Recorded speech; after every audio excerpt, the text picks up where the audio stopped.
ভারতে উড়োজাহাজ বিধ্বস্ত হয়ে মহারাষ্ট্রের উপমুখ্যমন্ত্রী অজিত পাওয়ার নিহত হয়েছেন। মহারাষ্ট্রের বরামতি বিমানবন্দরে জরুরি অবতরণের সময় উড়োজাহাজটি বিধ্বস্ত হয়। ২৮ জানুয়ারি বুধবার সকালে এ ঘটনা ঘটে বলে জানায় ভারতীয় গণমাধ্যম দ্য হিন্দু। এনডিটিভির প্রতিবেদনে বলা হয়েছে, ন্যাশনালিস্ট কংগ্রেস পার্টি এনসিপির প্রধান অজিত পাওয়ার ছাড়াও এ ঘটনায় আরও ৪ জন নিহত হয়েছেন। তারা হলেন পাইলট ফার্স্ট অফিসার অজিত পাওয়ারের ব্যক্তিগত নিরাপত্তা কর্মকর্তা এবং তার এক সহকারী। প্রত্যক্ষদর্শীরা জানান, বিধ্বস্ত হওয়ার সময় বিমানটিতে আগুন ধরে যায়।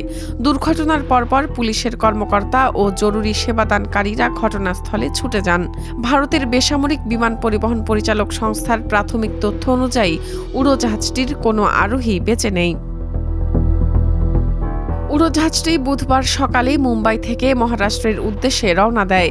ফ্লাইট রাডারের তথ্য অনুযায়ী বিমানটি স্থানীয় সময় সকাল ৮টা ১০ মুম্বাই থেকে রওনা দেয় এবং সকাল ৮টা ৪৫ দিকে রাডার থেকে বিচ্ছিন্ন হয়ে যায়। এরপর ৮টা ৫০ দিকে মহারাষ্ট্রের বরামতি বিমানবন্দরের কাছে এটি বিধ্বস্ত হয়। এএনআই বলছে, অজিত পাওয়ার বরামতিতে জেলা পরিষদ নির্বাচনের জনসভায় অংশগ্রহণের জন্য যাচ্ছিলেন। সেখানে তার ৪টি জনসভায় অংশ নেওয়ার কথা ছিল। এ দুর্ঘটনায় ভারতের প্রধানমন্ত্রী নরেন্দ্র মোদী, রাষ্ট্রপতি দ্রৌপদী মুর্মু এবং অন্যান্য রাজনীতিবিদ শোক প্রকাশ করেছেন। সামাজিক যোগাযোগ মাধ্যম এক্সে এক পোস্টে নরেন্দ্র মোদী অজিত পাওয়ারকে জনগণের নেতা বলে উল্লেখ করেন এবং তার এই অকাল প্রয়াণকে মর্মান্তিক ও দুঃখজনক বলে মনে করেন। তিনি লেখেন, মহারাষ্ট্রের মানুষের সেবায় সবসময় এগিয়ে থাকা একজন পরিশ্রমী ব্যক্তিত্ব হিসেবে তিনি ব্যাপকভাবে সম্মানিত ছিলেন। সামাজিক যোগাযোগ মাধ্যম এক্সে শোক জানিয়ে দেশটির রাষ্ট্রপতি দ্রৌপদী মুর্মু লেখেন, অজিত পাওয়ারের অকাল প্রয়াণ এক অপূরণীয় ক্ষতি। মহারাষ্ট্রের উন্নয়নে তার গুরুত্বপূর্ণ অবদানের জন্য তিনি চিরকাল স্মরণীয় হয়ে থাকবেন বলে মনে করেন দ্রৌপদী মুর্মু। এ ঘটনায় আরও শোক প্রকাশ করেছেন পশ্চিমবঙ্গের মুখ্যমন্ত্রী মমতা ব্যানার্জি।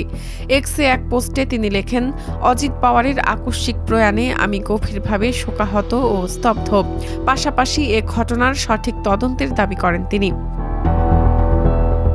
৬৬ বছর বয়সী অজিত পাওয়ার ছিলেন ভারতের অভিজ্ঞ রাজনীতিবিদ, এনসিপির প্রতিষ্ঠাতা শরদ পাওয়ারের ভাইপো এবং লোকসভা সদস্য সুপ্রিয়া সুলের চাচাতো ভাই।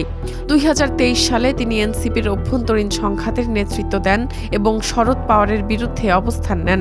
এরপর এনসিপি ২ ভাগে বিভক্ত হয়। একাংশ অজিত পাওয়ারের নেতৃত্বে এবং অন্য অংশ শরদ পাওয়ারের নেতৃত্বে চলছিল।